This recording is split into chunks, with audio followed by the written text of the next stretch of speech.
अस्सलाम वालेकुम। Recipe curries में आज बनने जा रहे हैं पंजीरी वाले बिस्किट्स। पंजीरी वाले बिस्किट्स तो आपने जो है पहले कभी शायद ना ही खाए हों, लेकिन आज बनाऊंगी रेसिपी करीज में। तो आपने एक मिक्सिंग बाउल लेना है और उसके लिए आपने उसके अंदर ऐड कर लेना है पंजीरी वाले बिस्किट्स के लिए आपने मक्खन मैं ले रही हूँ आधा कप भरकर। आपने इसके अंदर मक्खन का ऐड कर देना है। उसके बाद आधा कप ये दे सकते हैं मैंने फ्रेश जो है मैंने लिया है ये मक्खन, और मक्खन इसके अंदर ऐड कर दिया, यानी हाफ कप आपके पास मक्खन का होना चाहिए। मक्खन ऐड कर लेने के बाद फिर आप इसके अंदर ऐड करेंगे पिसी हुई चीनी। जितना आपने मक्खन लिया है ना उतना ही आपने ले लेना है चीनी को। चीनी जो है ये पिसी हुई है। आइसिंग शुगर आपने इसके अंदर शामिल करनी है, यानी आधा कप के करीब इसके अंदर शामिल कर दीजिएगा। सिंपली चीनी को लीजिएगा, उसे ग्राइंडर में डालिएगा और ग्राइंड कर लीजिएगा। आइसिंग शुगर रेडी हो जाएगी। बाज़ार से आपको पैकेट में लेने की ज़रूरत भी पेश नहीं आएगी। उसके बाद आपने लेना है विस्कर, और विस्कर से आपने अच्छे से फेंट लेना है चीनी और मक्खन को, ताकि अच्छा सा एक बहुत अच्छा सा स्मूथ सा बैटर बन जाए आपकी कुकीज़ के लिए। उसके बाद आपने इसको बहुत अच्छे से मिक्स करना है। बीटर का इस्तेमाल भी कर सकते हैं, लेकिन मैं बीटर का इस्तेमाल नहीं करती हूँ। आपने देखा होगा यूजली, क्योंकि मैं आसानी उन लोगों के लिए चाहती हूँ जिनके घर में बीटर नहीं है, ओवन नहीं है, और वो इंस्टेंट चाहते हैं और वही वाल बाजार जैसी चीज़ें जो है वो खाना चाहते हैं घर में खुद बनाकर। क्योंकि आप जो है भी इसके बाद ब्लेम एक्सक्यूजेस नहीं दे सकते कि आपके पास ओवन नहीं है, बीटर नहीं है, आप किस तरह से बनाएं बेकरी की चीज़ें। तो आप इस तरह से बना सकते हैं, बिल्कुल वैसा रिजल्ट आएगा। आपने ले लेनी है। इसके बाद इसको मिक्स करने के बाद ब्राउन शुगर, जितनी क्वांटिटी में आपने आइसिंग शुगर यानी वाइट वाली जो ली थी उसी के हिसाब से जो है आपने ले लेनी है आपने ब्राउन शुगर। ब्राउन शुगर का इस्तेमाल वैसे भी सेहत के लिए एकदम मुफीद है, तो आप जो इसके अंदर शामिल कीजिएगा। यानी दोनों की क्वांटिटी जो है वह सेम रखनी है। यानी 1 कप गई चीनी, और चीनी जो है वो यानी आपने आधी ले ली वाइट वाली शुगर और आधी ले ली आपने इसके साथ ही ब्राउन वाली शुगर। दोनों चीनी जो है वो इसी तरह से अच्छे से शुगर को मिक्स कर लेंगे आप मक्खन के साथ, और ये अच्छा सा एक स्मूथ सा बैटर रेडी कर लेंगे। उसके बाद अब आपने शामिल करना है इसके अंदर मैदा। अच्छा, मैदा जो है वो इसके अंदर जाएगा। आपने जो है मैदा ले लेना 1 कप भरकर। मैं इसके अंदर ले रही हूँ 1 कप भरकर मैंने मैदे का लिया है, ये दे सकते हैं। और इसको मैंने अच्छे से पहले से छान लिया था। उसके साथ ही आपने सबसे पहले क्या करना है, इसको मैदे को अच्छे से मिक्स कर लेना है। आपने मक्खन और चीनी वाले बैटर के साथ बहुत अच्छे से मिक्स करेंगे, ताकि ये जो आपको मिक्सिंग इसकी बहुत अच्छी करनी है। आप स्पैचुला से कर सकते हैं, हाथ से भी कर सकते हैं। आप जो है विस्कर की मदद से भी इसे कर सकते हैं, बीटर से भी कर सकते हैं। अब आपने इसको बहुत अच्छे से मिक्स करना है। पहले सिंपली आप मैदा जो है वो 1 कप लेंगे। मेजरिंग कप है 250 ग्राम है। मैं वैसे इंग्रेडिएंट्स जो है मैं डिस्क्रिप्शन में डाल देती हूँ, आप उधर जाके नोट कर सकते हैं। और इस वीडियो को वॉच मी लेटर में ज़रूर लगा लिया करें, ताकि जब आपको दिल चाहे और आपके पास इंग्रेडिएंट्स हो तो आप जो है रेसिपी आपके पास पहले से हो और आप उसको सिर्फ और सिर्फ देख कर जो है बना सकें। उसके बाद मैंने इसके अंदर डाला है गेहूँ का आटा, यानी नॉर्मल जो गंदम का आटा होता है वो मैंने इसके अंदर ऐड कर दिया आधा कप। मेरे पास था मैदा 1 कप, तो उसके हाफ क्वांटिटी में दिया गेहूं का आटा। गंदम का आटा बहुत बेस्ट बनेंगे कुकीज़, क्योंकि पंजीरी वाले बिस्किट बनने जा रहे हैं। क्योंकि पंजीरी आपकी जोड़ों के लिए, कमर के दर्द के लिए, स्पेशली सर्दियों में बहुत ज़्यादा, और फीमेल्स को बहुत जल्दी जो घुटनों की पेन होती है, उसके बाद बॉडी में पेन होती है, फीमेल्स के लिए बहुत ज़रूरी है। तो उनको एनर्जी प्रोवाइड करेगा, हेल्दी बनाएगा। तो आपने जो है इस पंजीरी को ज़रूर इस्तेमाल करना है आपने सर्दियों में। और ये कुकीज़ उन लोगों के लिए जो नहीं खाना पसंद करते, आप पंजीरी तो ये कुकीज़ इस फॉर्म में बनाकर उनको दे सकते हैं। गर्ल्स स्पेशली जो है अवॉइड कर रही होती हैं ऐसी चीज़ों को, तो आपने उनको ये ताकत वाली चीज़ें बनाकर देनी है। उसके बाद आपने इसके अंदर ऐड कर दिया, मैंने सिर्फ और सिर्फ जो है इसके अंदर थोड़ा सा मैंने ऐड किया है मिल्क। अच्छा, मिल्क बहुत ज़्यादा ऐड नहीं करना है, सिर्फ और सिर्फ आपने जो है इसके अंदर हाफ कप के करीब इसके अंदर मिल्क ऐड करके इसको अच्छे से मिक्स करना है। ज़्यादा अगर ऐड करेंगे तो बहुत ज़्यादा जो है वो लिक्विडी हो जाएगा। सो आपने सिर्फ और सिर्फ आधा कप लेना और इनफ रहेगा। अभी आपको लग रहा होगा कि ये किस तरह से बाइंड होगा।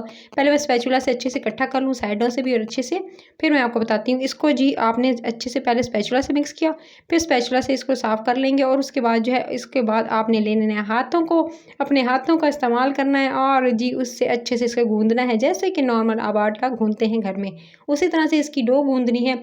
और बहुत अच्छी सी डो गूंदनी है। इसी तरह से सख्त डो होनी चाहिए, ना ज़्यादा सख्त ना ज़्यादा नरम, नॉर्मल जो है वो आपने डो रखनी है। और इस तरह से साइडों से सारा जो है आटा रिमूव कर लेना है जो भी आपने बैटर बनाया था, ताकि जो है ड्राई इंग्रेडिएंट जो है वो भी अच्छे से मिक्स हो जाए।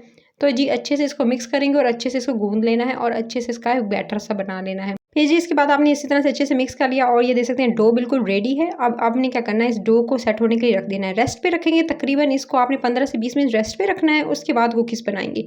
जब तक 15-20 मिनट में इसे रेस्ट पे रखनी हूँ। मैंने एक पैन लिया सिंपल, उसके अंदर कुछ भी आपने ऐड नहीं करना, खाली पैन के अंदर हल्की आंच रखकर आपने पहले क्रश किए हुए बादाम इस तरह से लंबे-लंबे चॉप कर लीजिएगा, ठीक है, क्रश कर लीजिएगा। उसके बाद आपने ये मूँगफली है, उसको भी मैंने थोड़ा-सा जी क्रश कर लिया था, ठीक है, मोटा-मोटा कूट लीजिएगा, ग्राइंडर में ग्राइंड भी हल्का-सा कर सकते हैं, बिल्कुल हल्का-सा आपने इसको जस्ट जो है वो सिर्फ़ कूटना है, ज़्यादा नहीं। आप चाहें तो इसे सिलबट्टे पे पीस सकते हैं या तो आप इसे ग्राइंडर में हल्का-सा ग्राइंड कर लीजिएगा। उसके बाद आपने पिस्ते लेने हैं, पिस्ते भी तकरीबन अच्छा सबकी क्वांटिटी सेम है, जितने भी मैं ड्राई नट्स डाल रही हूँ सबकी क्वांटिटी सेम है। आप ये मैं आपको बता देती हूँ, ये तकरीबन 2 टेबलस्पून के करीब है, सब के सब 2 टेबलस्पून है, यानी पिस्ते हो गए, चाहे इसके साथ मैंने जो ऐड की है मूँगफली और बादाम सब 2 टेबलस्पून है। उसके साथ मैंने ये खोपरा ले रही हूँ, खोपरा पाउडर है, ठीक है, कोकोनट पाउडर आपने इसके अंदर ऐड करना है, वो भी 2 टेबलस्पून आपने ले लेना है। उसके बाद इन तमाम चीज़ों के साथ आपने थोड़ी-सी जी इलायची लेनी है। ये तकरीबन आधा टीस्पून जो थी मेरे पास सब्ज़ इलायची जो थी पिसी हुई, वो मैंने इसके अंदर शामिल करके फिर जी आप अपने इसको अच्छे से रोस्ट करना है।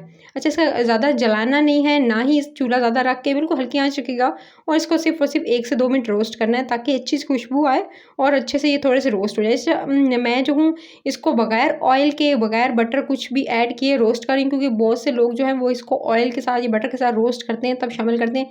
लेकिन मैं जो हूँ ज़्यादा थोड़ा-सा अवॉइड करती हूँ ऑयल को, बटर को, क्योंकि आपकी सेहत के लिए ज़्यादा अच्छा नहीं होता। तो आप जो है थोड़ा कम इस्तेमाल कीजिएगा। सो आप जो है अगर चाहें तो आप रोस्ट कर सकते हैं। आप थोड़ा-सा जो है वो 1 टेबलस्पून सिर्फ़ और सिर्फ़ या तो ऑयल ले लीजिएगा या थोड़ा-सा बटर लेकर हाफ़ टी स्पून और इसके अंदर जो है वो आप इसको रोस्ट कर सकते हैं नट्स को। जी, फिर एक तरफ रख कर आपने इसको ठंडा कर लेना है, नट्स को अच्छे से ठंडा कर लीजिएगा और ठंडा कर लेने के बाद फिर उसके बाद आपने नट्स को ठंडा करने के बाद आपने इसके अंदर शामिल करना है। अच्छा, थोड़ा-सा मैं इसके अंदर मिक्सचर इसके अंदर शामिल कर रही हूँ, थोड़ा-सा जो है वो मैं गार्निशिंग के लिए छोड़ दूँगी। चलें जी, अब आपने बहुत अच्छे से मिक्स करना है। इसको मिक्स करने का तरीका ये है कि अब आप कह रहे होंगे कि भई बाउल कैसे चेंज हो गया? मिक्स करने से पहले बता दूँ कि मैंने जी उसको इस यानी बैटर को जो है वो पहले बड़े बाउल में मैंने बनाया था, फिर उसके बाद जो है इसमें शिफ्ट करके उस बाउल को चेंज कर दिया और उसको जी धोकर एक तरफ रख दिया। गाइस, मैंने आपके साथ शेयर कर दिया, इसको फ्रिज में इस बाउल में रख दिया था ताकि अच्छे सेट हो जाए। उसके बाद जो है मैंने इसके अंदर सिर्फ़ ड्राई नट्स ऐड किए हैं और नट्स ऐड करके फिर मैंने इसको इस तरह से पहले बॉल की शेप दे दीजिएगा, उसके बाद फ्लैट कर लीजिएगा। परेशान होने की ज़रूरत नहीं किस तरह से शेप देनी है, किस तरह से देनी है, क्योंकि ये जब कुकीज़ बनते हैं खुद ब खुद ये सेट हो जाते हैं। सो आपने जो है सिंपली बॉल बनानी है, गोल जिस तरह से बॉल बनाते हैं छोटी-सी, और उसके बाद ये देख सकते हैं इस तरह से बॉल बनाई, उसके बाद हाथों से थोड़ा-सा फ्लैटन कर लीजिएगा और इस तरह मोटा-मोटा आपने रखना है, ठीक है? इतना मोटा-मोटा आपने कुकीज़ को रखना है और उसके बाद जी अब आपने क्या करना है, ये इस तरह से ड्राई नट्स जो मैंने रोस्ट किए हुए थे ना, उसके ऊपर इस तरह से एक तरफ से लगा लेने हैं, ठीक है? इस तरह से रखेंगे और ये देख सकते हैं इस तरह से आपने लगा के लेने हैं। इसी तरह ड्राई नट्स लगाते जाएँगे, कुकीज़ मोटे-मोटे देख सकते हैं बड़े साइज़ के हैं। तो ये पंजीरी वाले कुकीज़ जो हैं वो आपके इस तरह से जो हैं वो अभी रॉ फॉर्म में है, ज़ाहिर बात है कच्चे हैं। तो फिर मैंने क्या किया था, इसको रेडी करने के लिए मैंने सबसे पहले कि यानी किस तरह से इसे बनाऊँगी, तो मैंने एक प्लेट ली, ठीक है?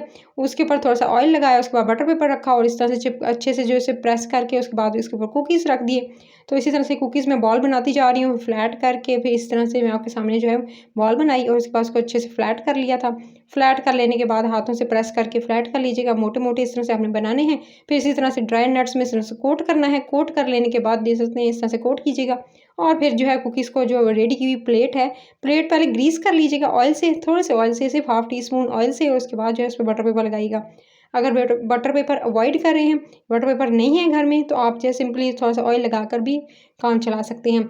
नॉन स्टिक वाली आपके पास प्लेट ना हो तो आप दूसरी प्लेट पे भी रख सकते हैं। उसके बाद आपने तमाम कुकीज़ रेडी करके आपने एक कढ़ाई लेनी है, उसमें स्टैंड रखना है, स्टैंड रख के उसके अंदर प्लेट इस तरह से आपने रख लेनी है।